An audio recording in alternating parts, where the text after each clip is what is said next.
Hello, beloved! Welcome to the Sacred Sister podcast, where we normalize the magic and sacralize the mundane. In this podcast, we open up dialogue on metaphysical subjects, self-healing tools, expanding consciousness, and deepening awareness. We're here to support you in co-creating a life full of healing, meaning, and magic. If you are brand new here, welcome and hello. We're so excited to have you here. If you want to know more about what's come before, Season 1 was great for building foundations on spiritual practices. Season 2, we focused on relationships, and now we're in Season 3. The season of the Empress, where we open deep dialogue with conscious entrepreneurs who are spearheading their sacred mission. We have an amazing lineup this season, so make sure that you subscribe if you haven't already. Now a bit about us. I'm your host, Britt, a self-study entrepreneur, personal transformation coach, and content creator. I'm prompting you to come to know the self more fully, because when we can acknowledge who we are as unique individuals, our potential to experience life gets a whole lot more interesting. And I'm your host, Hannah, a Life Beyond the Veil coach, astral priestess, and creator of the Moon Manifestors. And I guide you to connect to your intuitive powers and sync with life's algorithm to manifest their wildest dreams. Because, hey, we're multidimensional beings playing this game of life, so why not make it fun and magical? We are so grateful that you're here. And together, we're here to serve as your Sacred Sister. Let's dive in.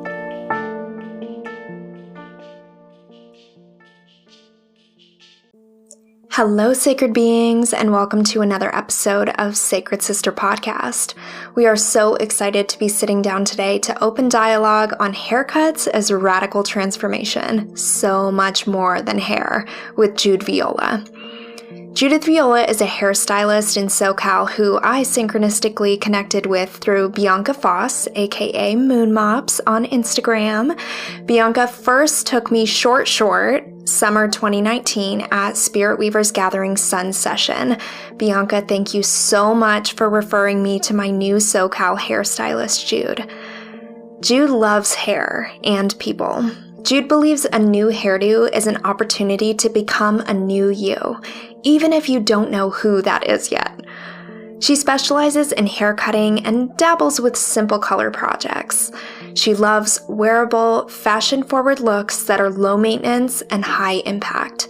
Jude Viola takes her time and inspires you to appreciate yours. In this episode, we talk about so much more than hair, opening up on radical personal transformation that can be ushered in through the eyes of the hair cutter and the clients in the chair. We talk about embracing the dark night of the soul moments where your world comes crashing down and seeing them through the lens of divine opportunity more so than pitfalls or failures. We talk about checking in with the self in moments of unsureness and how to even do that. We talk about choosing a vocation that has you dripping in passionate devotion. The energetic expressions that shine through wearers of both short and long hair. And we talk about knowing when it's time to call in a new hairdresser. We're talking about all this and so much more in this episode that goes so deep, so fast. I'm honestly just so thrilled that every episode surprises me so much how deep we're able to go on seemingly mundane topics, which is exactly what Sacred Sister Podcast is all about.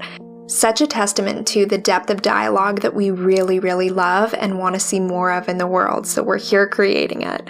I hope this episode inspires so many more conversations about deepening mental processes about just what hair means to you, to us, to the future in this Aquarian age of revolution, empowered rebellion, responsibility, in creating new pathways and liberating ourselves, our neighbors, our communities to feel more in alignment with their authentic nature.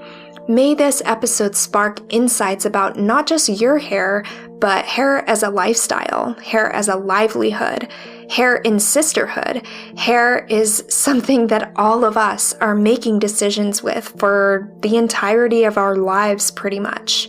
And that in itself actually does say a lot about us and our relationship with hair, no matter what the personal details or personal truths are to us as individuals. I invite you to follow Jude at Jude Viola on Instagram and on her website, hairbyjudithviola.com. We invite you to subscribe to Sacred Sister Podcast so that you can be among the first notified when new episodes drop every other Wednesday. And let us know what you love about Sacred Sister Podcast by leaving a comment and rating where you're streaming from. With that being said, this is the final episode of Season 3! Wow, what a beautiful journey this has been. I just did the math, and there have been 24 featured incredible guests who are spearheading their sacred missions, expanding consciousness in their communities, and we've already accumulated 55 hours, nearly 55 hours of content thus far. It is an honor to sit with you for each and every episode, and we cannot wait to see what is to come in Season 4, the season of the Emperor, where, yes, we will be sitting down with mostly men, bringing change, healing, expansion, and empowering the divine masculine, and some women whose facilitations we feel emulate Emperor energy so beautifully. Just as a bit of housekeeping, we will also be taking a short break to energize and prepare for Season 4, and we will be back in January 2021. I also want to let all of you know that I'll be facilitating an online ritual gathering with Kem Rayal of Sekhem Remembrance Mystery School on Monday, December 21st, in honor of the great conjunction between Jupiter and Saturn that is coming to pass. This astrological portal is a massive gateway of initiation for those who feel the pressure that's been building on an internal level and want to utilize it to expand and reach new heights in their personal transformation journey. If this sounds like a resonant call to your spirit, we invite you to join us. You can find more information on the event on my Instagram at Britlyn Rising, BRITTLYNN Rising, as well as on Kem Rayal's at Kem, KHEM REYALL. I love that, and I have such a synchronistic meeting with this woman. I love that her last name is Rayal, and my maiden last name is Rael, RAEL. When we met each other last year, it was just such a kismet connection. So that is all from me for this episode, and without much more, I would love to hop over to Hannah's astrology segment, where she's going to give a mini inner blueprint reading on today's guest, Jude Viola, and we can see what's up with her astrology chart. Enjoy, beloved.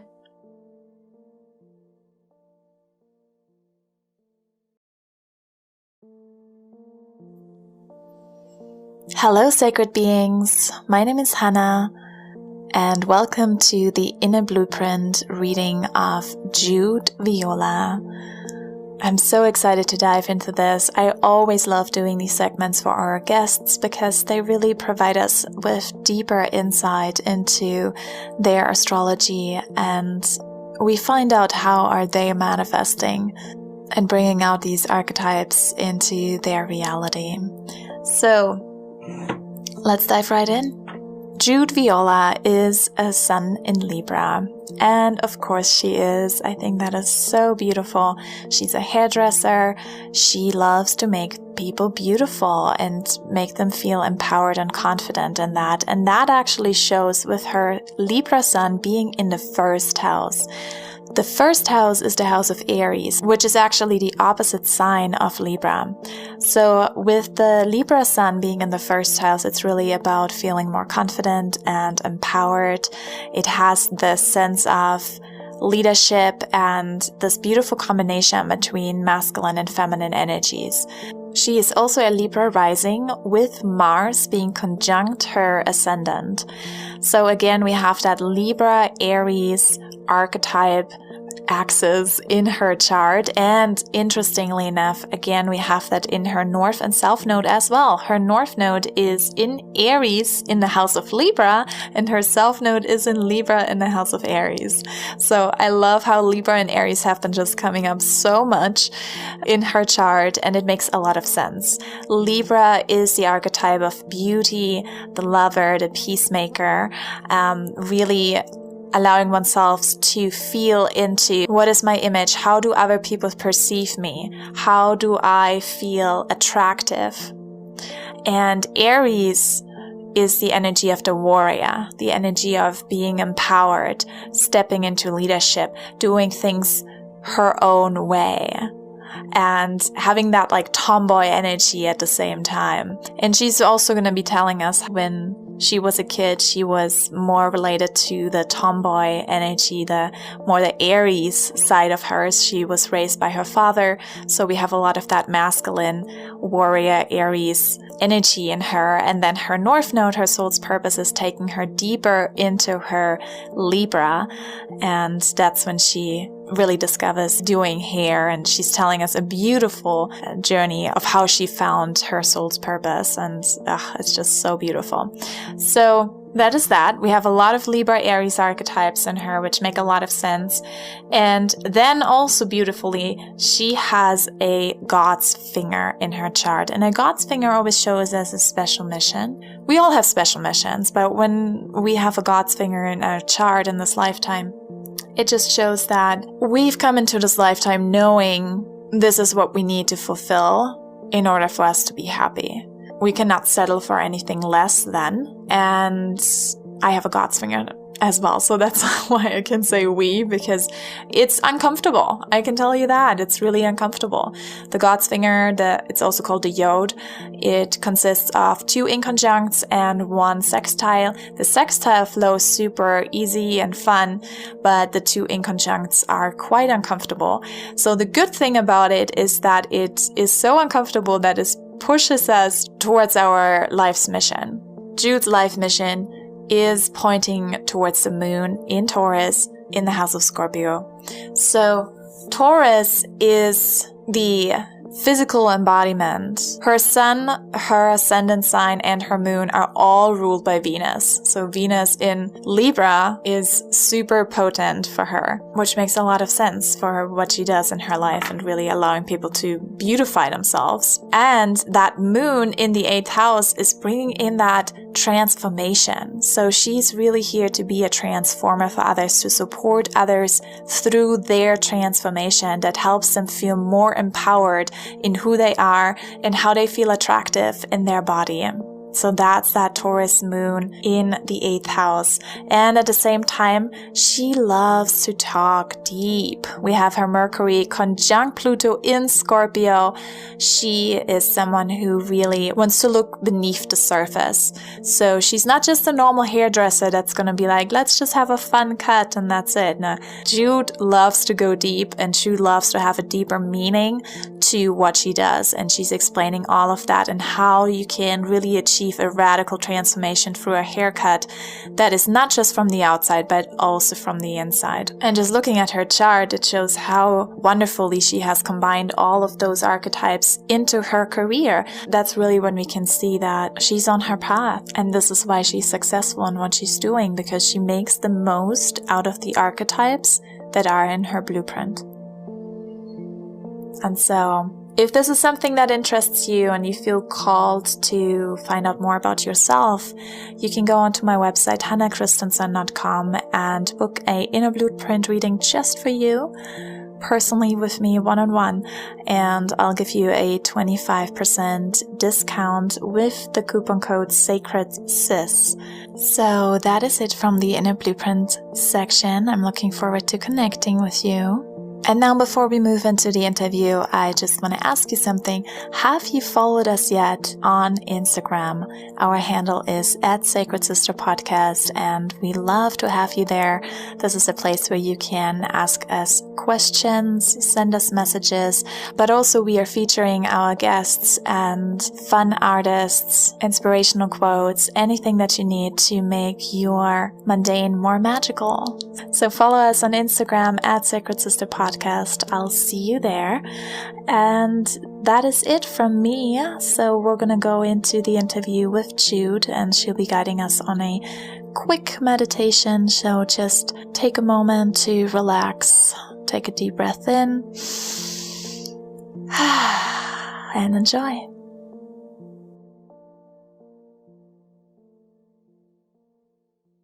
Oh, sacred sister, a kindred flame, may we light one another. From the ashes rise, oh, we rise, oh, again.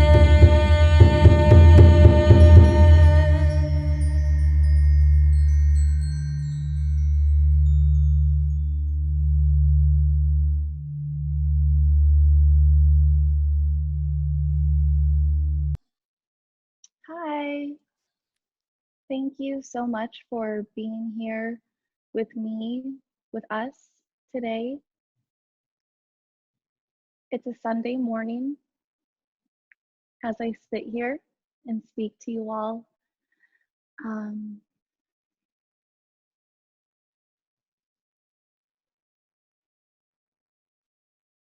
My home is so quiet right now and it's so beautiful, so I'm just going to enjoy that for a moment.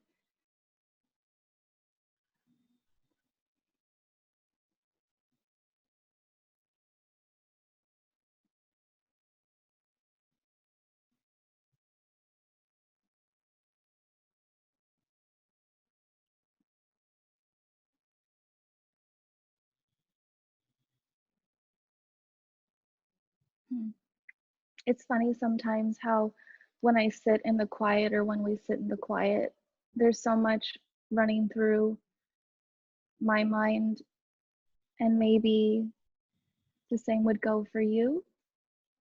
And as we get into this space, just opening up conversation, opening up to the power of asking questions, I think the one thing that we were given in this life was the ability to ask questions, the ability to have the free will to say, yes, I want to be here today. And even as I sit here, kind of full of nerves, wondering what we're about to get into, I'm going to use that free will and I'm just going to choose to be excited to be here with you. I feel ready. I feel present. I hope you do as well. I'm so excited to be here with you, Britt and Hannah, and everyone at home. And my eyes are open and I'm smiling, and I hope you are too. And I'm just so excited to get into this. So thank you. Thank you.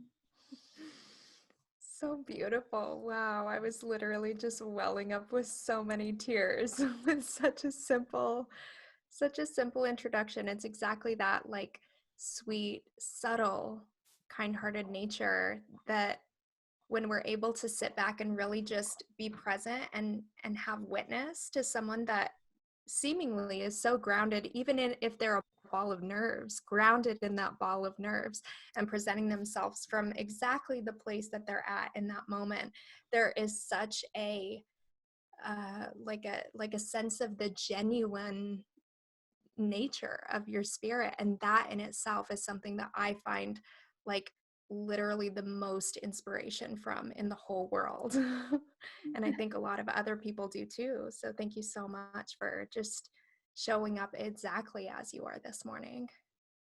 Thank you. Thank you for having me. It's really funny to sit here and almost feel like, what am I supposed to do? What am I supposed to say? And as you said, I guess just to get into it, to figure it out and to move through it is really, really fun. I don't allow myself to do this kind of thing often, and it's kind of funny just how fun it is. So thank you. We said the same thing in spring equinox of last year when Hannah and I started sitting down and just like recording episodes on topics that we love talking about anyways, and it just evolved, and here we are almost. Oh, this is the last episode of season 3. Yeah, Wow. you are our last special episode, episode 13. And so today we're going to talk about so much more than hair. So I'm really excited to go deeper into all of those deeper aspects of our own hair, of our haircuts, of our hairstyles. And you are a hairstylist. And so we would love to hear more about your story, how you've come to be who you are now, and how it has all evolved for you. Yeah. It's really cool to think back to how I got here. And I think it's really funny. I don't know if I don't know if you've ever seen the movie Her by any chance. It's one of my favorite movies, but I just watched it last week. It's really interesting. It's about kind of the human relationship with technology, and beyond that, just, is there even humanity within technology, this thing that we have created and that we, sometimes wonder, could it ever become more powerful than we are? But anyway, it's a beautiful movie. I totally recommend it. It's one of my favorites. But there's this line that one of the characters says, which is, the past is just a story that we tell ourselves. And I love that so much. So even as you ask me to tell my story, it's really funny to think back to all the really important moments that I include in my story. But all that's to say, I've been doing hair now for 8 years, including school. It's a really crazy number to think about because it just keeps getting bigger, and I still feel like I'm so new to it. But I've been doing it for 8 years, and I can say, like, fully, before I made the decision to do hair, I never once like thought I would want to be a hairstylist. Growing up, I was always like quite a tomboy. My dad raised me, and I always like wore my hair like back super like gelled tight with just like into a ponytail, and I never like really used my image or the way I put myself together to express myself until I was like right around, I want to say 15. I decided to get my first pixie haircut, like a short haircut. And I just remember feeling this sense of like, oh my gosh, like this is me.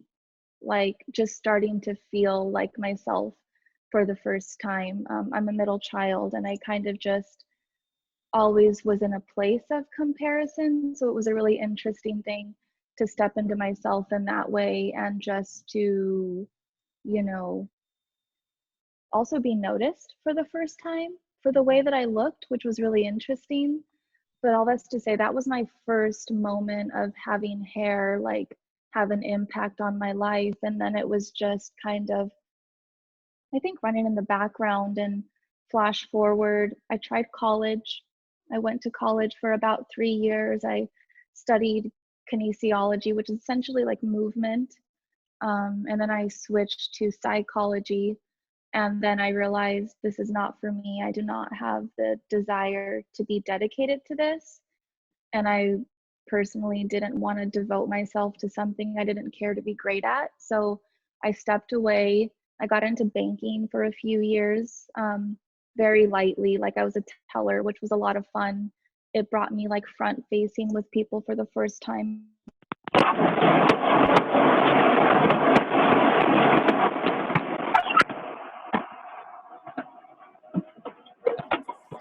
Can you hear us? Was it your? Sounds like some other audio got. Could it be your Bluetooth? Maybe your Bluetooth connected to something?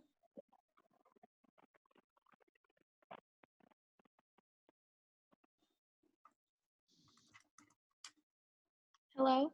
Yes, here you are. Hi, I'm so sorry. I think my husband turned his car on downstairs and it connected to his Wi-Fi. Oh, So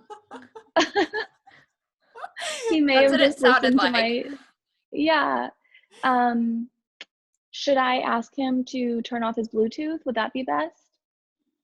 Or Usually will it that just, usually when you turn it the one time and you switch the audio away from it, it probably won't go back unless he turns it okay, off and restarts it again.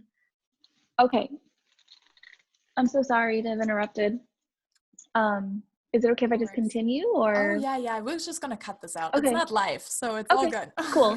Yeah. Okay, cool. Um, so yeah, I mean, I went from college to banking, doing telephone customer service, and all that's to say it was very much just like keeping myself busy, moving into having like full-time work. And then I did that for about 3 years, and I was very, very, very, as many varies as you can fit in there, unhappy. Um, but had really just like no vision for what I was supposed to do next. Um, and then one day I walked into work and they like pulled us off the phones and brought us all into this big room. And they were like, we are shutting this place down. Like, we're going to be here for about 30 more days. And that's it. So I remember like looking around me and like breaking down and crying because it felt so heavy and sad to think of everyone, I mean, losing their current way of life is all I can say. But then there was this part of me that was like, oh my gosh, like I don't have to come back here for very much longer. And I was so happy, but so sad at the same time. And I remember going home and just again really being uncertain. What am I going to do next? Do I go back to school? Do I find another branch to work at? Um, do I do retail again? And I was like brushing my teeth that night. And the only thing that I can like explain it as was just like the voice of God essentially saying, you should go to hair school. And I heard it, and I'm just so grateful that I heard it, you know? Um, and I went, I got into bed, I told my now husband and fiance, I was like, I think I want to go to hair school. And he was just like, okay. And we immediately started like looking up schools online. And it was just, and it just all like went from there. And I'm like a chronic procrastinator. Like that's just my nature. And that was like the first time I ever remembered like seeking something out quickly. And so just looking back, that was like a moment of like, oh my gosh, like I'm doing this and I'm doing it now. And so I lived through that whole like 30 days as our branch closed down and started telling people, I'm going to hair school. And just, it was cool, like how it was a reality so quickly. And yeah, and then I started, and now here I am 8 years later. But obviously there's a lot more to it than that. But yeah, that's how I got largely to where I am. Wow. Wow, that's so beautiful. I love that. And I feel like that's something that so many people are going through right now, losing their old way of living, as you were saying, their old style, and, finding this place within themselves to create space to listen to the voice of God, as you said it, And and to to like follow allow their it to calling. be, yeah, to allow it to be like a divine opportunity rather than, even though you can also have the breakdown and have the tower moment and very much be like, oh my gosh, the chaos of it all. I thought I knew what my next years were going to look like. I feel like, Hannah, both of us have stories like that, of these crushing moments that we could have been like, so trapped in the chaos, but we chose to see it as a divine opportunity. I know for me, it was when I thought that I was going to get union at the hottest nightclub in Las Vegas. Omnia had just opened at Caesar's Palace, and I was lucky enough to be cocktail server there. And I thought I was going to be there for years. I had a retirement plan. Like, I had so many business ideas, and I knew that this was going to be my income for the foreseeable future.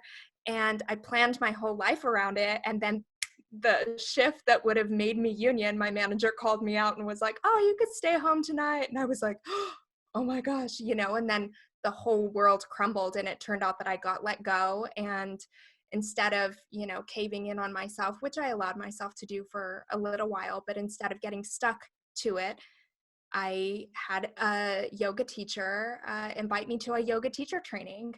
And I also never committed myself to anything. And my now husband was like, well, you got to go. You never really commit yourself to anything, and you don't know what you're going to be doing the next couple months. You might as well just go and see what happens. And, it changed the trajectory of my entire life. And I feel like that's like that co-creation of life, right? Where we can have such a vision of like, this is my purpose and this is what I'm going to manifest. But then it's not necessarily that that's going to happen. Like, it was for me, the acting part. I wanted to be an actress, and that was my main thing of what I'm going to do. And there was no plan B for me. Yeah. And then it didn't end up working out, and I found myself in a deep hole of depression and all of that stuff crumbling down, and it was very, very, very sad, as you were saying that, Jude. And then I was like, okay, met my husband, and his mom was actually the one who gave me this book about astrology. And then I was like, let me read about this. What is this about? And then I remember in the book it says, the lady was saying, if someone is going to read this, I hope that this is an inspiration for you to bring astrology back into this modern age, because it is so transforming and so necessary in this Aquarian age that we're moving into. And I was like, oh my gosh, she's talking to me. And this is how the voices of God can come to us. Those little inner voices can come from intuition when we hear it literally, or we can read it in a book, or we can have someone else inviting us to events, or inviting us to opportunities. And just listening and allowing ourselves to follow that calling is so, so potent. And I love that. Thank you for sharing that story, Jude. Yeah, I love that. And even listening to you say that, as far as those voices and how they come to us, it's really interesting just to have like that gut check-in when you hear that voice, or you read those words, or just when that comes to you. I think like that gut check-in of like, oh my gosh, like, is this really my next step? Is this really what I'm hearing or seeing? Is this really what I'm going to believe? Versus almost, as you were saying earlier, that knowing, like as if we know what's going to happen when we step into this. Like, all I knew stepping into that is, this is going to lead me to more life. This is going to lead me to something that I think I know, but I have no idea.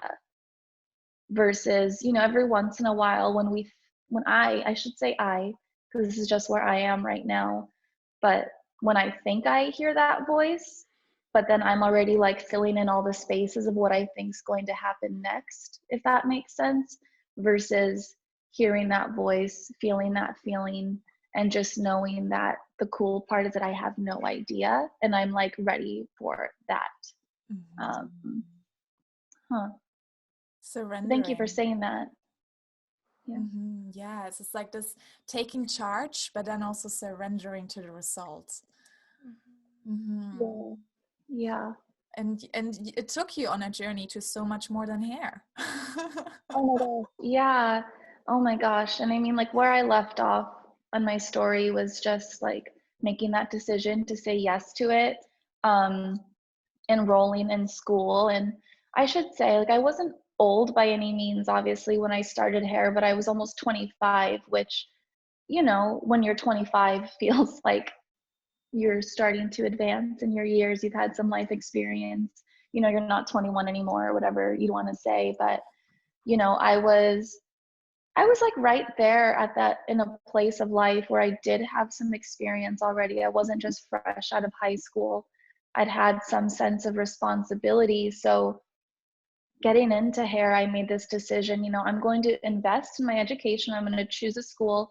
I went to a school called Tony and Guy, if anyone out there is interested, you know, in the hair industry.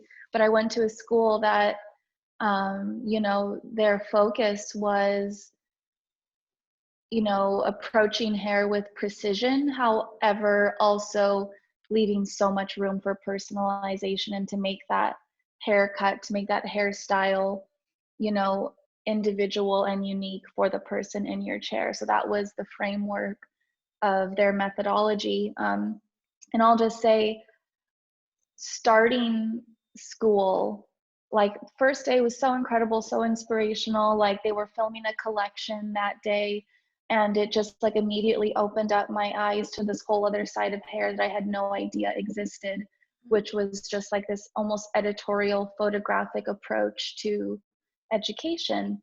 And it was very much just like, wow, there is so much more than I had like any idea about. Like I thought it was just being behind the chair.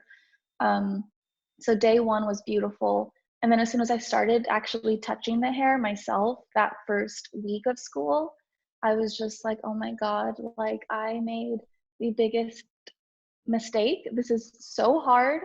I have no idea like how to do this. Like what was I thinking? Like thinking I would be good at this.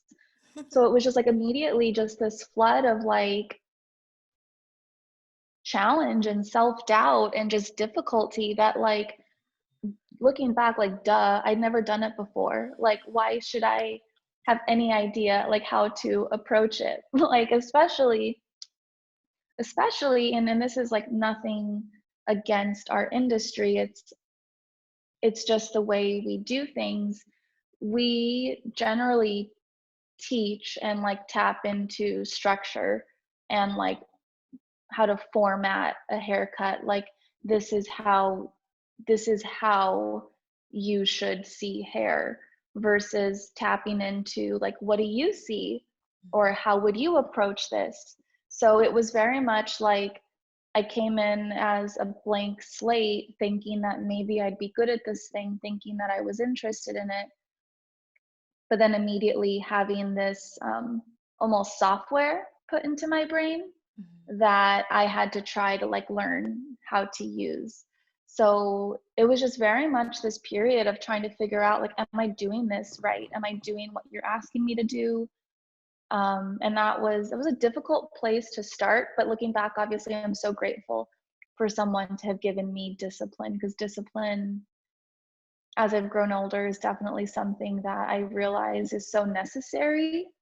It's just learning how to make it your own. So it was really, really, really hard is all I'm saying.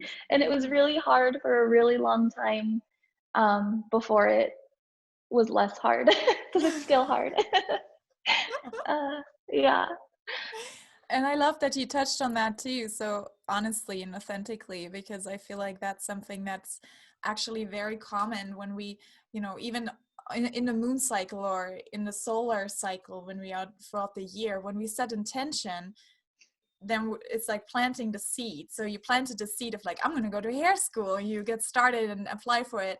And then the next step is the first quarter, which is the time where the seed has sprouted and it's like breaking through the surface. And that's hard. And so in order to like break out of the seed and get out of the darkness into the light, and we have to like really get out of our comfort zone and be like, oh my gosh.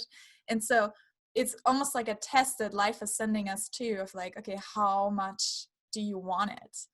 How committed are you? Are you going to give up with the first challenge that comes up, or are you going to push through? And I know that you, Britt, had like a huge challenge in that yoga retreat or yoga education as well, that just like broke through everything and helped you ultimately blossom into who you are.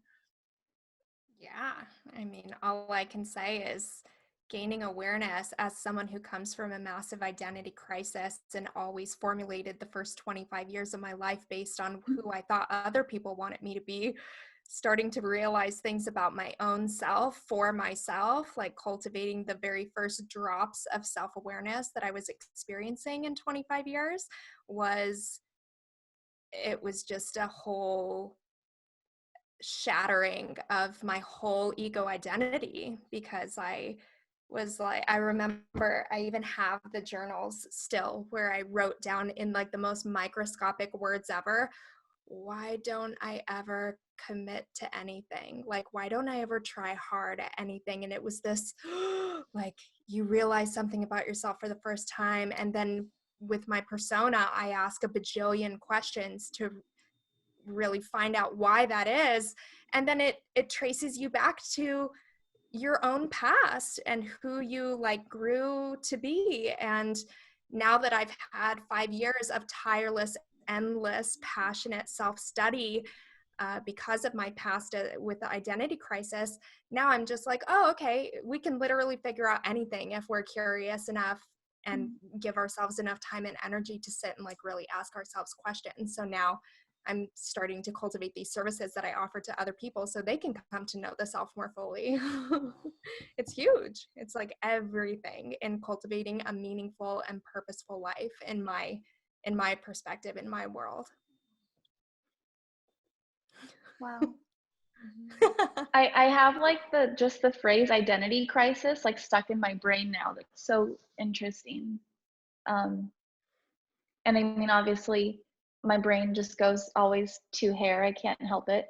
But just like that, like, what does that mean for the person who is coming in, like seeking out a whole new persona or like aspect of themselves via how they're designing themselves in that moment. And I remember last year, yeah, what is time lately? But 2019, I shaved my head for the first time. And then also that within a couple months, I ended up like bleaching it and dyeing it pink, which was for the clients who had been with me for a while, as well as the people who perceived me in a very specific way. I worried so many people during that time. And it's just really funny to think, not only like, well, what did that mean for me? But it's really strange to think, well, what does my hair and my hairstyle mean for the people around me? And it doesn't matter in the sense that I should worry about what it means. However, when I'm interacting with someone from this new level or this new version of myself, obviously when we're coming together and they're perceiving my image, how I've designed myself, they're running it through their mind, their experiences, and now we're kind of colliding and coming together. So I love that we can use our image to give something of ourselves away immediately, but we also cannot control how the person is going to take that in and what they're going to do with it. So it's really fun. It's really, really fun to think about. And so I commend anyone who's ever is in that place of like, I want to try something totally different, It's so cool. And I get to do a ton of short hair, which puts me in that place a lot, which is just so much fun. But anyway, that's a whole nother thing. Oh yeah, and we had a question about that too because we were so interested in that. Do you do that intentionally, that you focus especially on short hair, which is like big transformations in a sense, or is that just kind of like the clients that come to you? Yeah, I will say that while I did not start doing it intentionally, it's a huge part of how I put myself out there now. As I said earlier, like I had my big kind of personal moment with cutting my hair short for the first time and what that meant to me as far as feeling like myself for the first time. I then cut my hair short again when I was in hair school after I got married. And I wore a pixie cut, very short haircut for a very long time. And then when I got into working in salon and like finishing my kind of like program and everything that they put me through there, I was continuing to wear short hair. So whenever a client would call into the salon asking for a short hairstylist, they would usually put them in my chair. And I will say I was so angry at first because I was like, I'm like, I have short hair. I don't know how to do short hair yet because there's so much, there really is a lot that goes into it. And as even now I'll be like, oh, it's, it's not that big of a deal. It really is. It's a whole other set of intentions.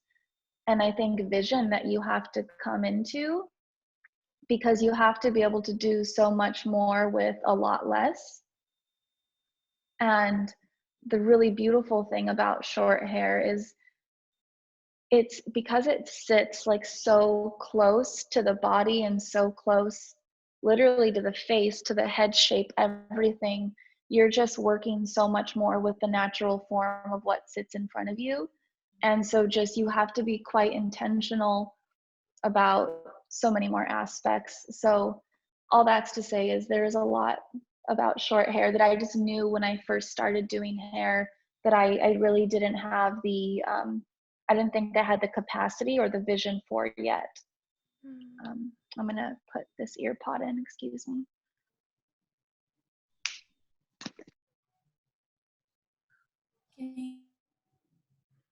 Speak again one more time.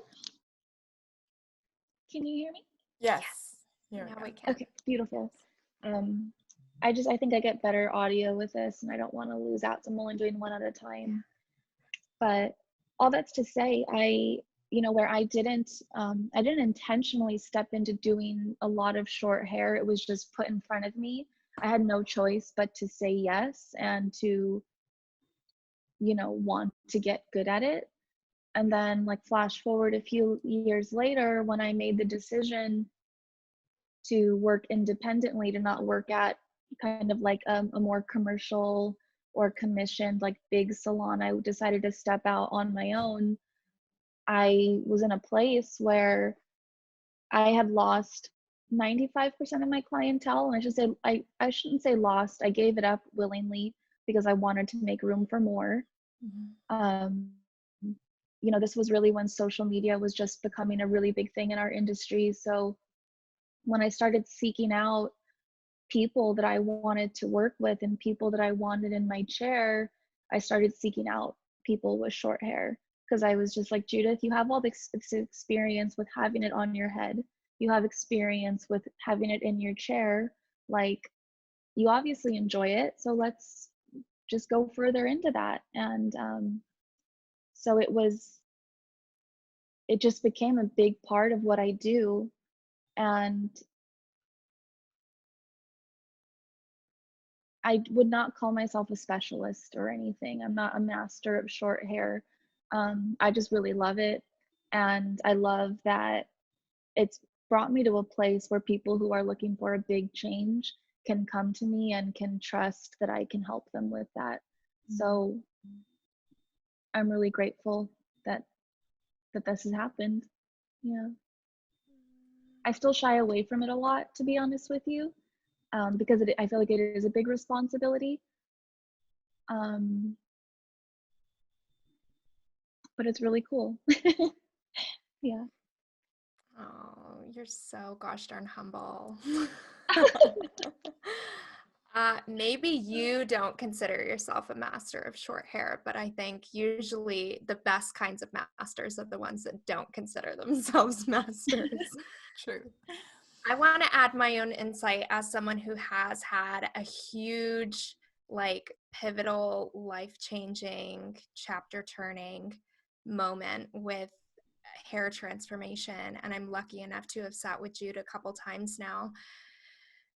But I feel like someone like you, you're anyone really who's cutting hair and who's really devotional in their approach to it, you act as such a monolith figure in your community because you are this person that almost like ushers in or helps to usher in radical transformation for people that are really seeking it on like a deeply, deeply internal level. Like I know for myself, I kept my hair long, like almost to my belly button, pretty much my entire life. And I thought I was very attached to it. I mean, I was very attached to it because I hated change, but a part of me always wanted to cut my hair.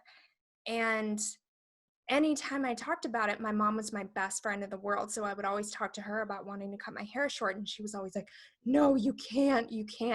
And she had really, really curly hair. And she always wanted my hair.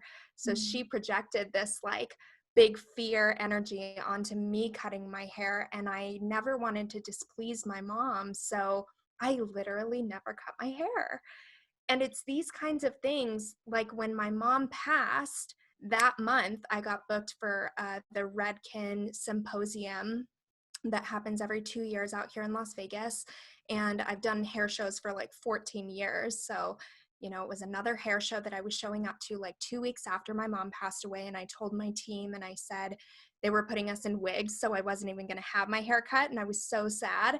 But I told my team, like, hey, I just want to let you know I might be emotionally kind of a wreck. My mom just passed away. And also at the end of this, if I'm really, really a good model, can you please do me the honor of cutting all my hair off? And he was like, oh my gosh, yes, I would love that and be so honored. And I made a video, but even that sort of, it's really a lot of mental processes to even start asking myself and saying like, why am I not cutting my hair? Why does my mom have such an impact on my stuff? Why do I care? Why do I let her make such an impact? And it's only, you know, upon my own curiosity that I really start discovering these things about myself. And then through that awareness, I'm able to enact change.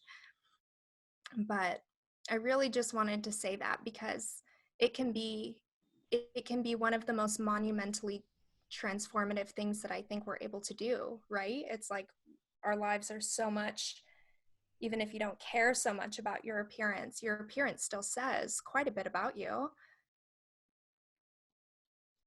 I feel like 100% yes to all of that.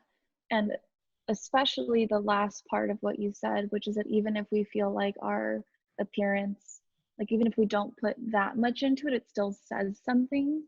And I think that's the interesting thing as the person behind the chair is, I know I have all of these big feelings attached to hair and my hair and your hair and just the whole experience with it. However, it's something that I kind of let run through me as kind of the, again, that background or the intention behind what I'm doing. However, the other thing is some people, do you ever like meet people where you're like, oh, you don't understand like how big this is. You don't understand that there is so much attached to this. And like that's okay. And like I can't sit here and tell you everything right now. Like I can't tell you how important this is. I can't tell you like because maybe you're not ready for it. But that's like a really interesting part of being behind the chair and sitting there with people and helping them design the way they present themselves and design how they're going to look and present themselves as they move through this time in their life. And it's hard for me to say this, and I really hope it comes across without judgment because that's how I mean it. It's just that some people don't realize what it really means and everything that can be attached to it. And that can be really, really hard, to be honest with you, as the person behind the chair who's trying to kindly help you make like your dream become a reality. But there can be certain factors that can't get us exactly to where you're trying to go. And, you know, maybe that's a little bit of maybe some of my own hangups are getting in there, and that's something that I really try to be careful about. So what I really mean within this is it's really important as the maker of this with the person in the chair to kind of be there for where they are exactly, and to meet them at that place, and to speak to them at that place, and to, you know, lovingly get them to where they're trying to go as closely as possible, but also just to be like as honest, as open. And also, I'm always going to have this thing in the back of my head, which is just like, God, please help me bring them somewhere that they didn't even know that they wanted to go. Please let me make this more than they realize. Let me help them open their eyes to new possibilities, even if we're not going to be there today, but new possibilities for the future. And it feels silly to like talk about hair in that way, just hair, whatever. But it's something that I always have running through me, or at least something that I really seek to as I move forward, because the reality is this year, and being the person responsible for change or maintenance or letting go, or all of these things that we're seeing in the chair in this year 2020, with everything that we're going through, it's really important to be responsible for what I'm bringing to the table, or what I'm bringing to the chair. And in this place, November, almost December, moving into 2021, a new year, all of these things, I'm just really trying to be responsible for what I'm bringing into the moment. So So beautiful. And I would love to just breathe, to borrow a concept that the rat priestess Lizzie Jeff brought into Sacred Sister, to breathe life into something that you just said, which is, and it kind of sounds silly to talk about, this, to talk about hair in that way. But what I was thinking when you said that is, wow, could you imagine what a divine reality we would be ushering in if the guy that came to fix our fridge looked at fixing fridges from that place, or the interior designer, or the yoga teacher, or all these different people that we have relationships, no matter how seemingly small. Could you imagine if all of them came from a place of really, really, like, you can just feel the drops of devotion like dripping off of every word that you say? Can you imagine? This is the kind of world that we seek, and that we are putting our own efforts into creating for the future. So I really just wanted to breathe life into that, and thank you for every little piece of intention that you have within this like craft that you do. thank you. It's literally about this making the mundane magical, right? This is what we're talking about. And it's like, it's so beautiful how you were just saying that, because this is what I desire for my hairdresser to do. Literally, like, that's like the best hairdresser that you can have, is someone who comes in with such deep intention. And also, hairdressers are like psychologists. I love that you were studying psychology too, because a lot of times when you go to a hair salon, there's a lot of conversation, and the hairdresser is like the conduit and the listener to all of it. And I've been doing spiritual haircuts with my hairdresser here in Las Vegas. Her name is Candace Campbell. And when we do the haircuts, we really she asks me, what are you ready to release? What are you ready to let go of? And we really make it like an intentional thing that we can say, okay, we let go of these things. Okay, what am I ready to bring in now with this new haircut? And for me, it was quite an opposite of the transformation in my own life. Was not so much the cut, but more the acceptance of my hair. the way it is naturally and the way who I am naturally. I had for a long time, when I was a kid, I wanted to be, or I was blonde, and then I turned 10 years old and my hair gradually became darker and darker and darker, and I hated it. I did not want to be a brunette, and I was like, I'm blonde at heart. I need to be blonde. So as soon as I was able to convince my parents to get blonde, you call it streaks, blonde streaks? Highlights, yes, blonde highlights. uh, I was maybe like 16 years old when I finally said, yes, I'm allowed to do that. I was so happy. I got my first blonde highlights, and that turned into me getting more and more blonde throughout the years, more and more blonde, to the point of me coloring my whole hair blonde. And I was with a hairdresser at that time who was going through a breakup with her boyfriend, or like a really hard time. And while she was doing my hair, she was telling me about the breakup of her boyfriend. And she forgot, because she had, hydrogen peroxide on my hair, and she let it on for too long. So throughout this whole drama that she was going through, she projected her own drama onto my hair, and I literally lost like half of my hair that time. And that was such a dramatic experience for me, because from that moment on, I was like, wow, I need to really radically transform my relationship to my natural hair and allow myself to love my hair the way it is fully.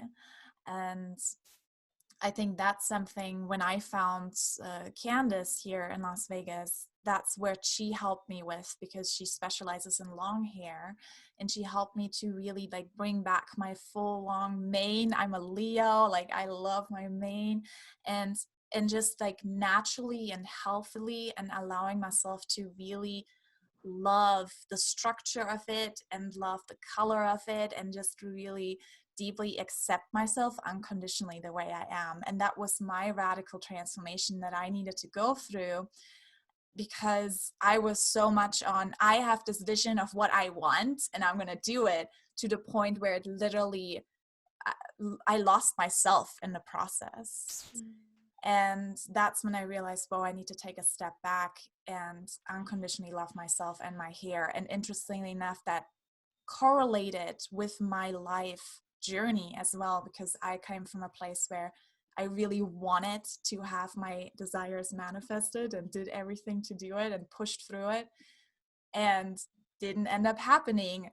Went into deep hole of depression. At that time, my hair fell out at the same time when all that stuff happened too. And then I turned around, loved myself unconditionally, found my purpose, and that's how I came to love my hair at the same time. So it's like our hair, like you were saying, it has such a deeper meaning to all of this, because it literally reflects our own journey in life of wherever we're at in our relationship to our hair. And there is this saying that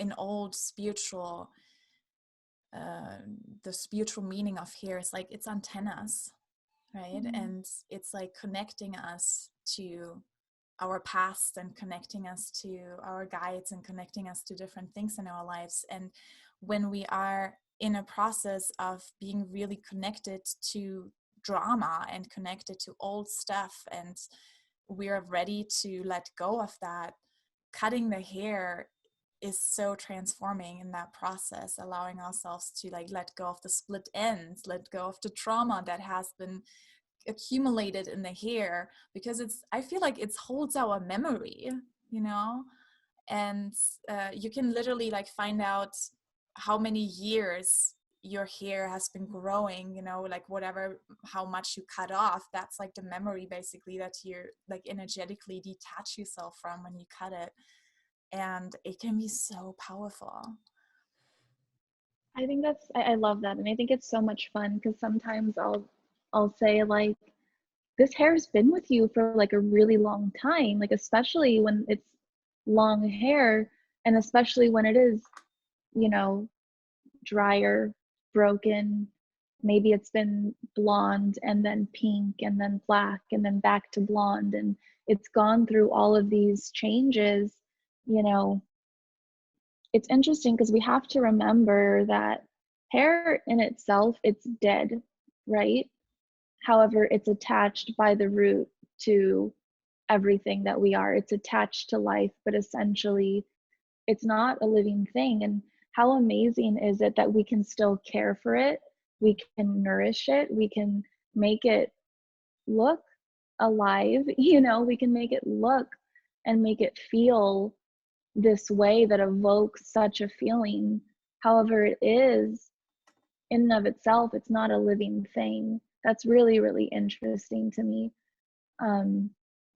So when it comes to cutting it off, letting go of something, letting go of a different version of ourselves, you know, that is one thing. However, on the other end of it, especially doing so much short hair, I see a lot of people who are growing their hair out too. And there's something that's so like, I love that process so much, just as much, if not more, to be honest with you, of the cutting and making that big change. It's the process of nourishing and protecting and caring for our hair as it comes back. And also just like, you know, the one thing I really say for a lot of individuals who are growing their hair back after cutting it short is just like spend some time with yourself in the mirror. Just move your hair around, see what it wants to do. Don't be afraid to look kind of silly for a moment. Like, you need to give yourself space to see yourself in a way that maybe you can't imagine yet because you haven't seen it. And so just that process of patience and openness that it takes to grow your hair out, I think, is so much fun.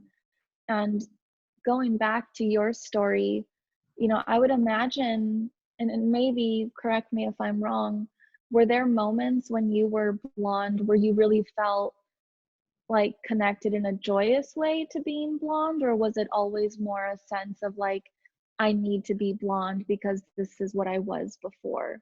Does that make sense? Well, my identity was attached to me being blonde. Okay. And that's when I realized, you know, just like Britt was saying, her identity was attached to long hair. And then that's when Yeah. I realized, like, why is that? Where does that come from? Yeah. And, you know, and that's when it opened up a lot for myself, because I realized that comes from a place where I don't love myself unconditionally, Yeah. my own hair color. And I'm not saying like don't color your hair or whatever, like, you know, that can be a process for someone. They need to totally do that. And it was totally important for me to do that when I was 15 and I wanted to rebel and just do it. And, you know, that was a spiritual journey in itself. But the way that I needed in that time, and what I need right now in my life, is to like just really get into this deep unconditional self-love. And my hair journey reflected that. Yeah. And that's more than I was hoping. That's like even more than I was hoping you would say. And it totally confirmed like that sense within me, which is just that we need to go through certain processes, you know, and it is really interesting how our hair can reflect that. It's really interesting how your process that day went totally wrong, like in a way that you were not expecting. However, it was exactly what you needed at that time, and it led you someplace different. I think what's really interesting when it comes to, again, our image, and we're speaking about hair specifically, it's really interesting how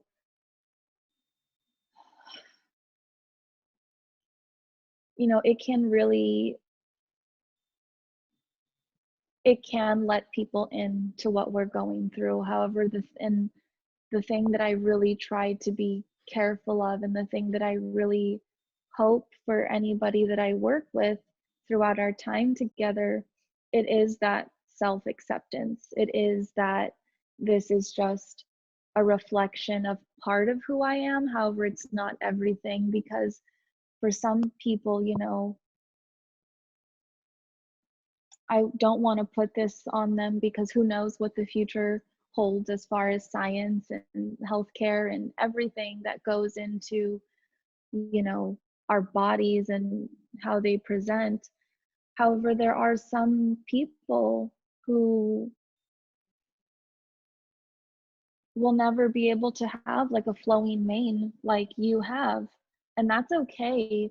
And there is nothing wrong with them for not being able to achieve that or achieve that in a natural way. And the cool thing about our industry is we do tap into things like hair extensions, hair color, hair pieces, you know, hair care, like products, this whole conversation that can be such a, like almost a dirty conversation in my industry of, you know, selling people products. It's not about selling someone a product to just, you know, create an artificial experience. It's just knowing that the way that I take care, the way that I make this process a process, you know, what I put into it is what I get out of it. I have options.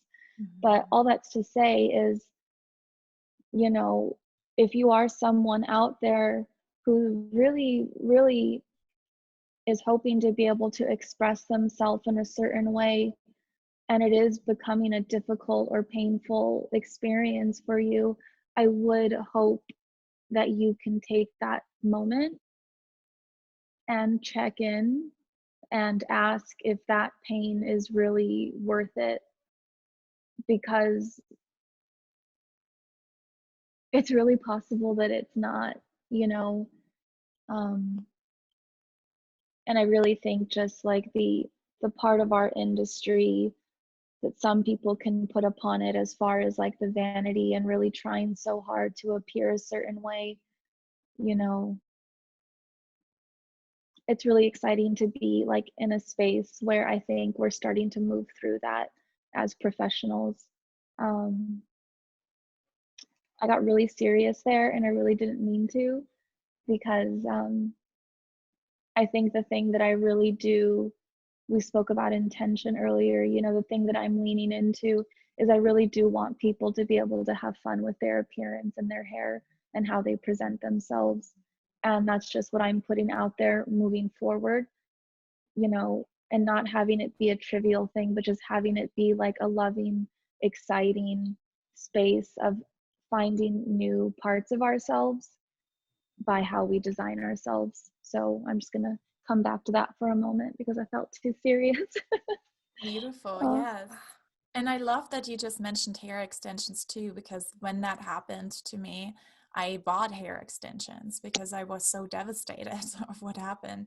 And the hair extensions actually helped me to then create more healthy hair because I could see it in the mirror. And it's so much, you know, the sign of Libra. I love that you're Libra because Libra is like the symbol of the mirror. Like you look into the mirror and like really see that reflection.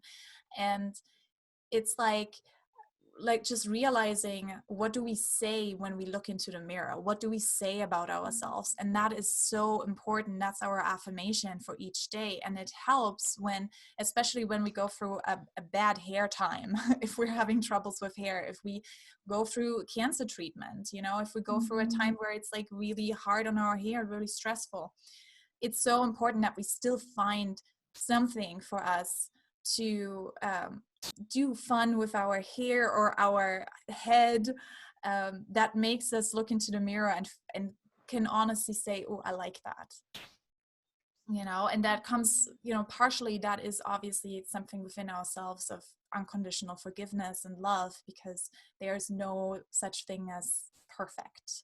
And you know, we can get trapped in thinking, oh my god, it needs to look a certain way in order to be beautiful or good enough. But then on the other side, there are hairdressers like you, Jude, that can really help people feel that love and acceptance for themselves and create something with what they have and really pick them up where they at, as you were saying, and really allow them to like express themselves fully through that, if that's with wigs or hair extension or a haircut or just helping the hair grow out more. You know, there's so many different tools, but just depending on what the person needs for their transformation, you're like the guide of transformation.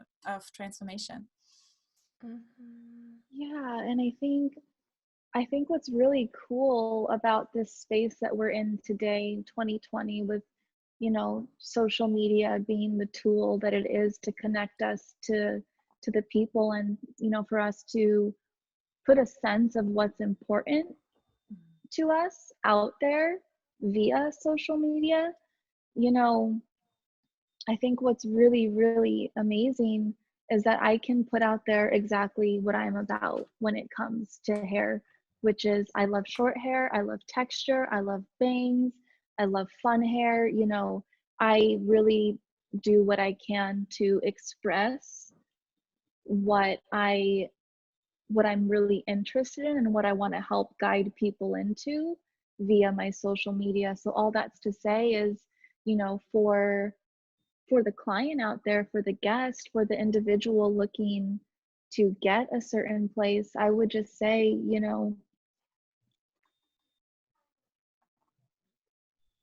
look for someone who can help you get there. Back in the day, it was always, even as you were saying earlier, Britt, it was like we would just go to our mom's hairdresser or something, and in which case we would maybe get a different version of our mom's hairstyle. But it was just this sense of not necessarily having as much choice or control, or even as, the client just not being able to be as informed going into it.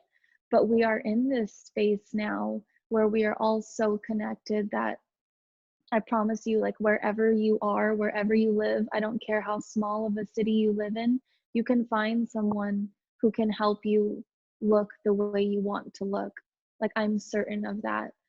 And, maybe you might have to make a small drive, maybe something, but I promise you that person is there for you if you look for them.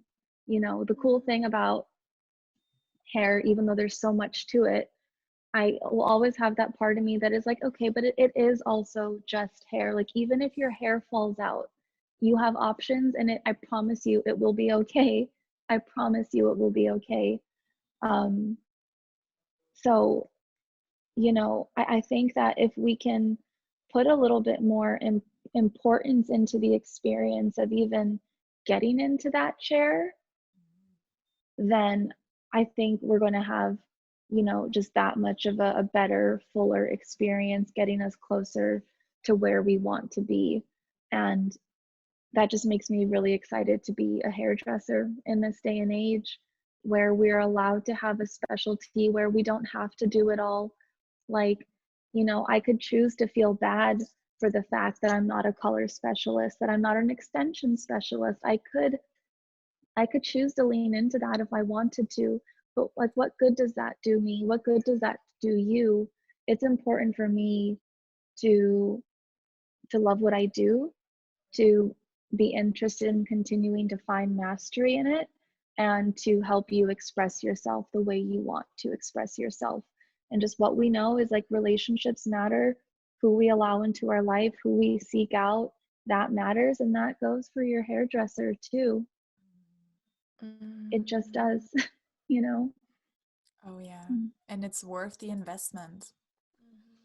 Because I've been to like cheap hair salons, like just like fast cuts and stuff. And wow, I came out looking wild. With like bangs that were like cut like this, like just off-centered, off-balanced. And I was really sad afterwards. And I just realized after these experience, I realized too that importance of finding the hairdresser that really resonates with your soul. I feel like, and it really helps when that hairdresser is at that place where she or he can express themselves authentically, so that we know, oh, that authentically resonates with me, and I my soul resonates with that person, so that person is helping me guide me on that journey of where I want to go with my hair. And then it's worth the investment, because it's like a deeper sense of, okay, I want to pay more for this, because this is not just hair, it's so much more. It's a whole transformation that goes into it. Oh my gosh, I love just everywhere this conversation has gone, and to speak more to what you just said, Hannah, and you, Jude, was yeah, I save and I pretty much drive out to Tustin, California, or just outside of Los Angeles to go and visit Jude because I have found someone that I authentically resonate with. And it's like, it's such a burst of like fresh air to be sitting and having such a deep conversation about something that has such a wide spectrum of like how deeply people think about it or not. Because until I really started, like you were saying, Jude, really like seeking out someone that resonated with me, I was so unhappy at the hair salon that I had been going to for years and years. And really, I was just going there because it was like the hip place to, or the ultra glam place to get your hair done. And I'm happy that I stayed there for as long as I did because I was so deeply unhappy at the end of it that I was like, wow, I walk out spending more and more and more each time. And I just like the stuff less and less. And it wasn't because that person was not good at what they were doing. They were amazing. They were great. But I was falling out of that glamorous type of facade that I was keeping myself in as a cocktail waitress and as a daytime pool waitress, and, just living in this mask of who I knew that I wasn't anymore. And the resonance that I had with the hairstylist that I was seeing, it's like, she's amazing. She's a great person. I would bring my mom to go and get her hair done, and my mom felt so cute and fancy. But sometimes those relationships, and I don't know if anyone else can relate to this listening, but sometimes they can be the most vapid kind of conversations that are so surface level and so lacking in substance that you have with your hairdresser. And it's like so drama filled and so like just not deep. And maybe some people don't want to go deep with their hairdresser. That's totally fine. But for me, with my Sagittarius moon, it is just such a breath of fresh air to find people that I can really like share my heart with on a different level as far as where I'm at with my hair. So again, I just want to thank you for answering that call, for listening to that God speak, and yeah, for following the breadcrumbs. I want to say too, like, thank you to you, like, Britt, for seeking my chair out. Like, it's just such an honor for someone, especially to be able to come in from out of town and make the time, especially to be with me, and then to allow you to make change. It's just like, it's such a big thing that sometimes I don't let myself think about it too much because I'm just like, yeah, it's just cool. It's really, really cool. But I will also say thank you to one other person that we haven't talked about, but this really means a lot to me to say thank you to them. On Instagram, their handle's Moonmops. Do you remember the person who brought you into my chair? And what I'll just say, like, again, in this place that hair is in, for us to be able as hairdressers to refer to one another, to get that person in the chair that they need to be in that moment, whether it's because of, time, location, again, like service, desires, all of these different things, to be in an age where we can make referrals to one another is so powerful to me, because that's like a whole nother thing in this whole sphere of taking care of somebody's hair, and just the relationship that forms there.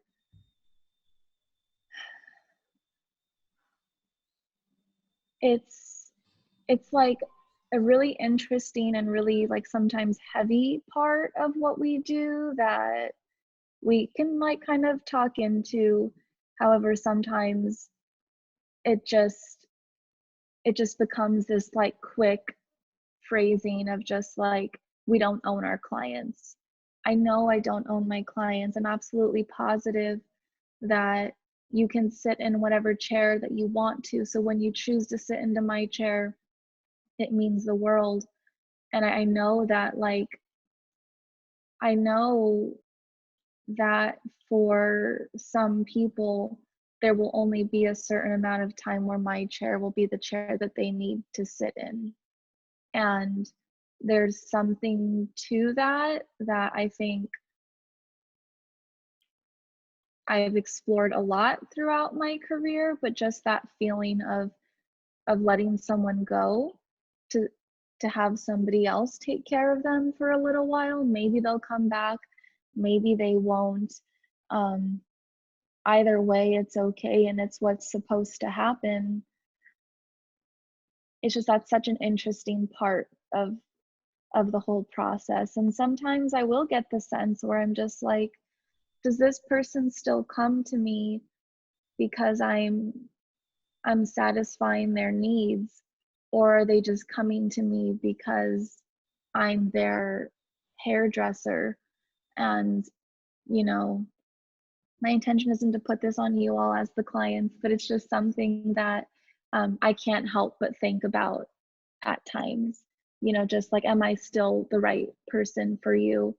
And I think I'm personally in a stage where I'm trying to figure out how to check in on that in a way that feels healthy and beneficial and real, and also not insecure in any way. So it's an interesting place to be in, for sure. Yeah, and I love that you touched on that, because that's not just with hairdressers too. It's with coaches, it's with anyone who, is in a similar industry. And I feel like it's such a beautiful place where you're coming from this place of integrity, and not from a place of competition of like, no, these are my clients, I can't let them go, and because I get jealous if someone else has them, and I feel like that was like the old way of how we were bred to be, the masculine sense of the patriarchy of like, compete with one another and the best one wins. And I feel like now we're moving more into this phase, especially as women, to get more into sisterhood and realize, wow, we all have soul clients. And just as you were saying, they're going to sit with us for a certain amount of time and then they move on, and that's okay. And some of them aren't even good for us, but just knowing when it's time to refer them to someone else is it's like a humbling experience, but it's also so powerful, because we actually don't want to take on clients that don't truly resonate, where we know like, I don't think that they're going to get the results that they really want through this, because there is maybe this feeling of like, oh, I should be going with her because of loyalty or because of, whatever it is, but it's not completely authentic anymore. Then it's the best thing to like, okay, let me refer this to one of my sisters or my brothers that I know is going to be resonating with that soul and is going to help that soul transform. And also realizing, by letting go this client, I'm opening myself up to clients that are fully authentic with who I am and fully aligned with myself. So we don't have to be afraid of letting go, because we know by letting go, we're letting new things in. Yes. And you spoke earlier about, mirrors, right? And I think it's a really interesting moment being in the chair, having your hair done, where you're sitting in front of a mirror for a prolonged period of time that most people don't do. It's this every once in a while, I'm taking this time, I'm sitting here in front of the mirror. Beyond that, what is really fascinating to me about what we do is it's one of the only times where you're literally sharing a mirror with someone. There are times when, when I'm sitting there with you from behind and we're looking at your reflection, and I fully believe that you are seeing pieces of me as you're looking at yourself, and the other way around. So when it comes to authenticity, there's something that's just it's not just something, it's everything, but it's so vital to the experience of creating something authentic for someone and creating an authentic reflection, an authentic design for this person as they're going to walk through life with this hairstyle. It's so important to show up authentically with you. And if I am in a space where I'm starting to feel like that's affecting me, you know, of course, as a professional, I think it's our responsibility to use every tool we have to try to show up and be present and be authentic for this person, with this person. So I think, like, when you are a coach or you're someone who's guiding someone through an experience, that's what we're meant to do. We're meant to shift a little bit to meet that person. However, when it comes to the point where you're like fully like shape shifting, where you're becoming someone that you're not to be there for that person, that's when it's really important to remove like that professional veneer, or just that this is my work, you know, this is my job, this is my career. That's when I have to let that go and just be like, no, Judith, this is like your life's work. This is something that you are doing, and it is so important to you. So if something inside of you is making you feel that it is not important, that you are doing this just for the money, just so this person can pay me and I can, you know, pay my bills, when I start to feel that feeling, you know, that's when it's just, again, I need to check in with myself and make sure that I'm doing this for the right reasons, and then obviously move forward professionally from there. Yeah. And again, I Thank think you. where we are, 2020, I think that I hope that we're all in that space where we're checking in with how we're putting ourselves out there, um, and how we're making this life work. I hope that we're all checking in that way.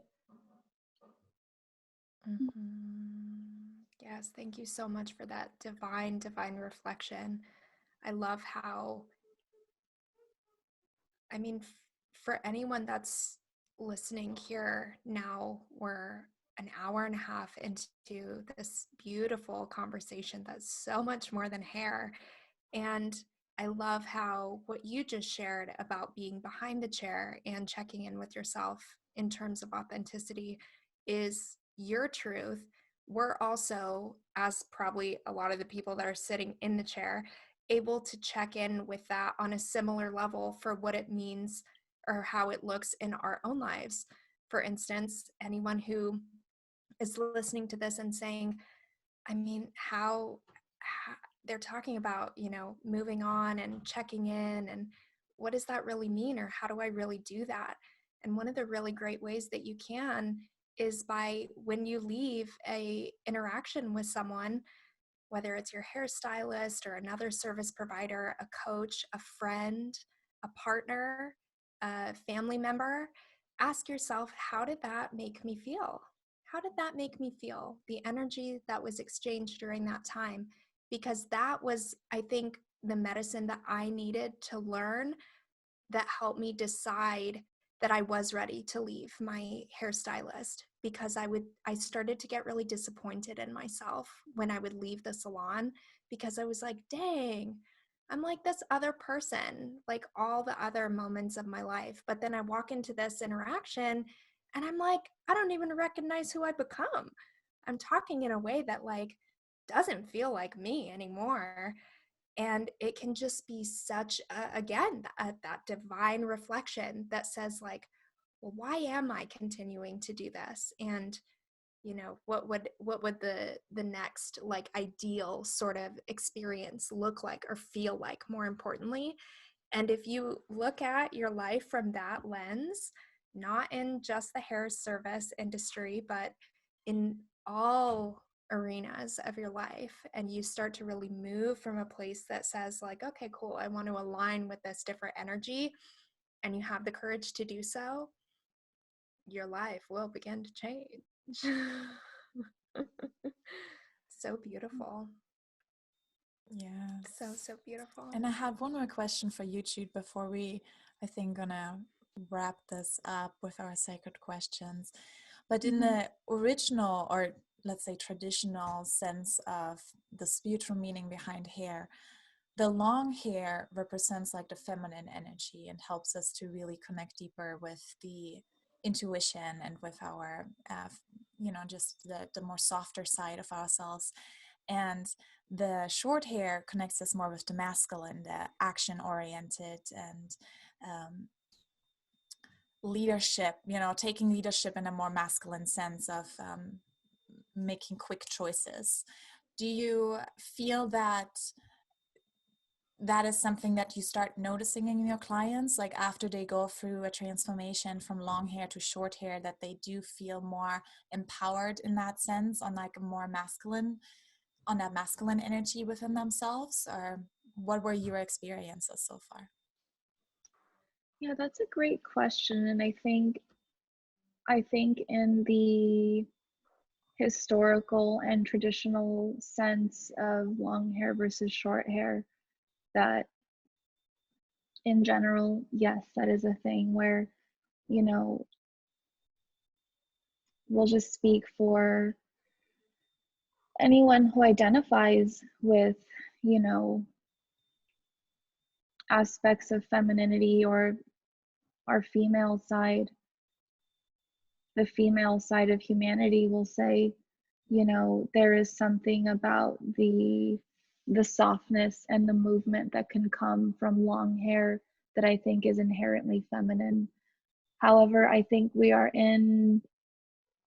first, of course, we're in a day and age where all that is being questioned, um, you know, and I think that a person should be able to look however they want to look and have that help them feel however they want to feel. And it may not even be, words like masculine or feminine that they attach to.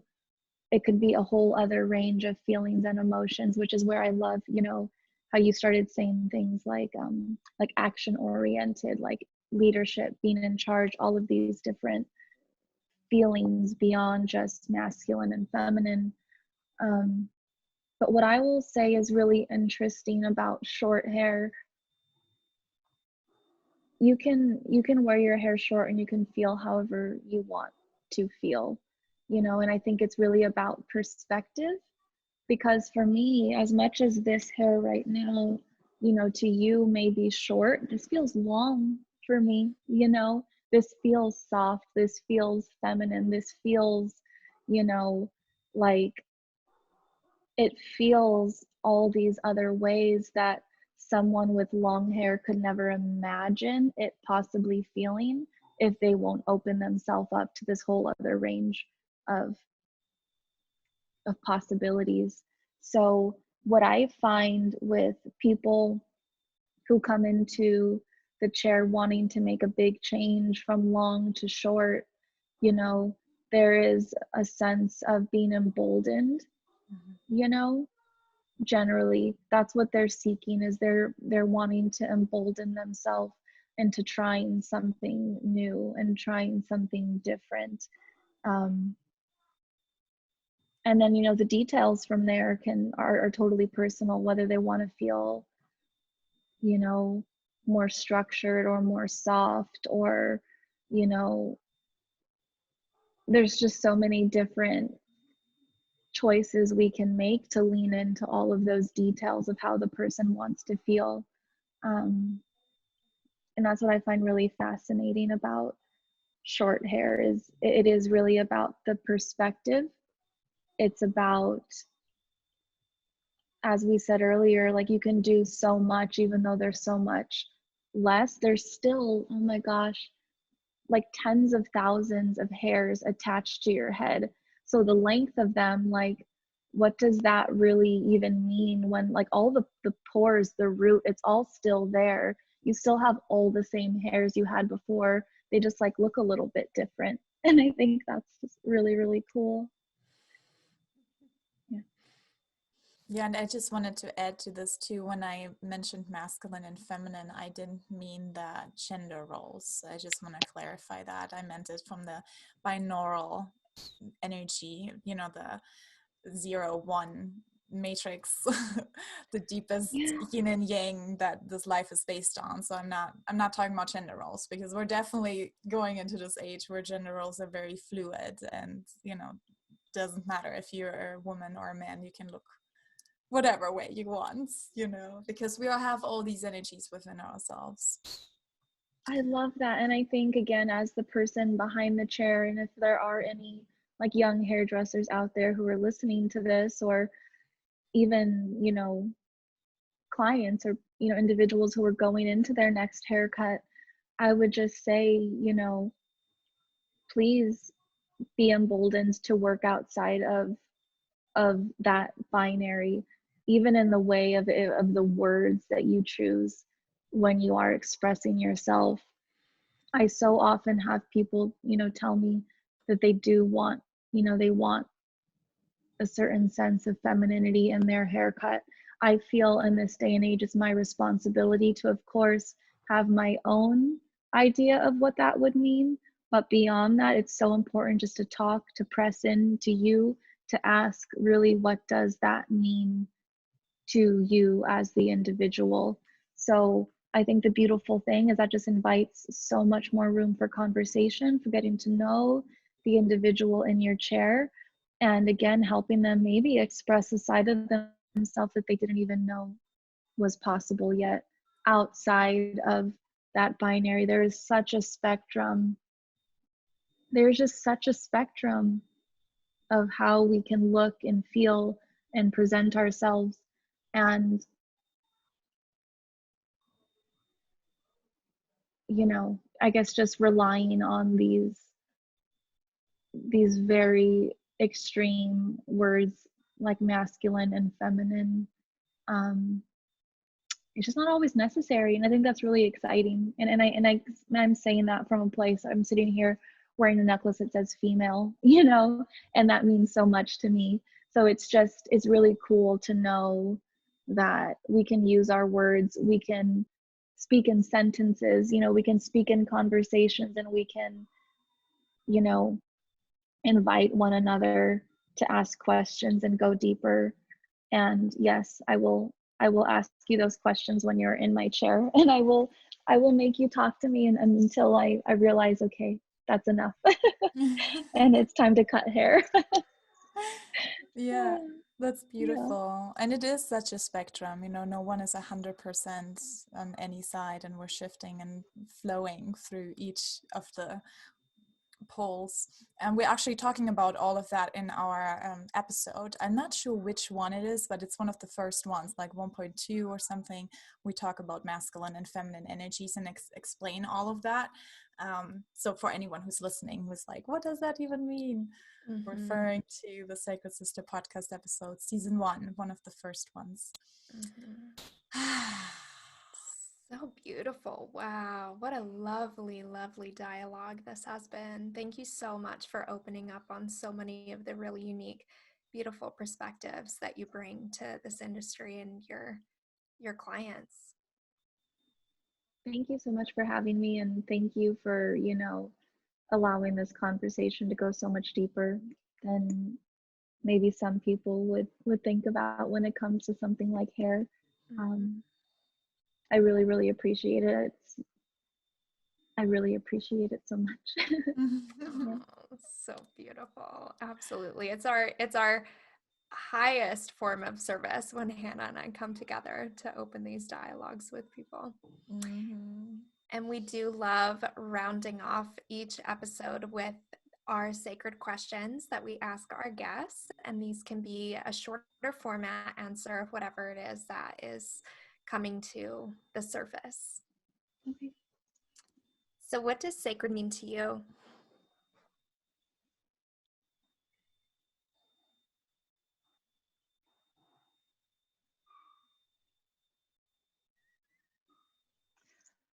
Sacred to me, I get this sense of just fitting into this one place that only that thing could ever fit into.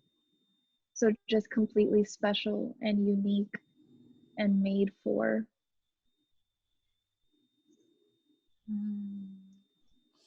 And who is a sacred sister to you, and what does it mean to have a sacred sister?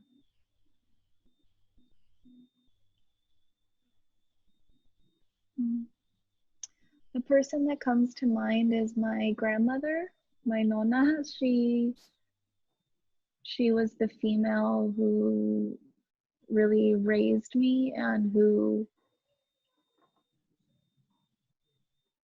you know, for all of her past experiences growing up in a different time, for how perfect and imperfect as she is to me, she is someone who I aspire to be like, even in my own way. That's so beautiful. That's actually the first time that someone mentioned her grandmother. Mm. It's beautiful. I love that. It's so special. And I feel like we've been talking about it a lot for this episode, but let's see what your truncated version is. What are some of the ways that you make something normal or mundane into something magical or sacred? I just take a breath and I step back and I just think, wow, this is what I get to do right now. And just that zooming out and zooming back into the moment is huge for me. So beautiful. This entire time I've been having to actually reserve myself from going on astro.com and typing in your birth info because I can't wait to look at your chart. So beautiful. Thank you so much for sitting down with us. Hannah, did you want to add to?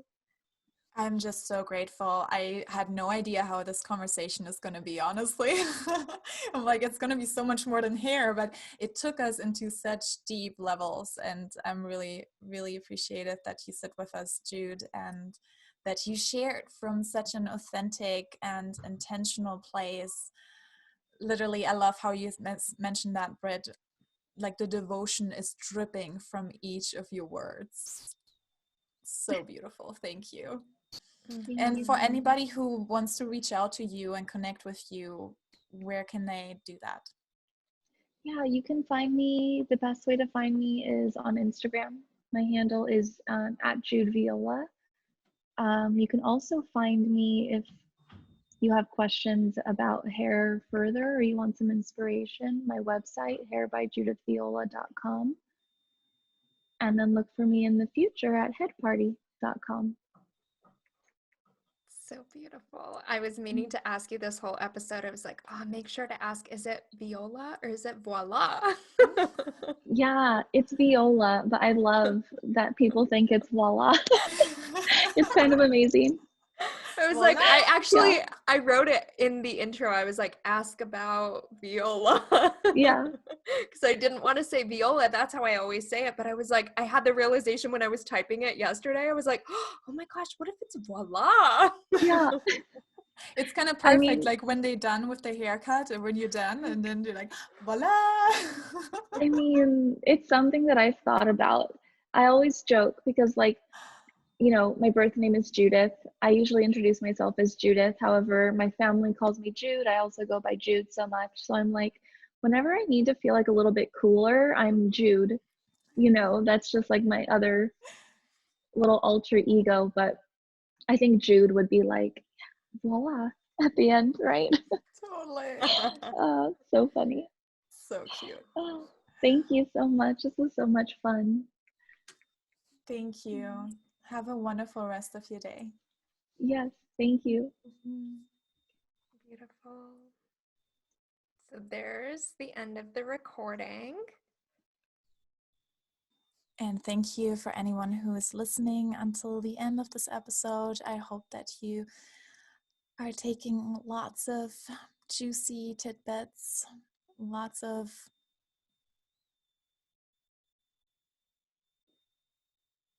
ideas and inspiration for your next transformative haircut. And we wish you a beautiful rest of your day.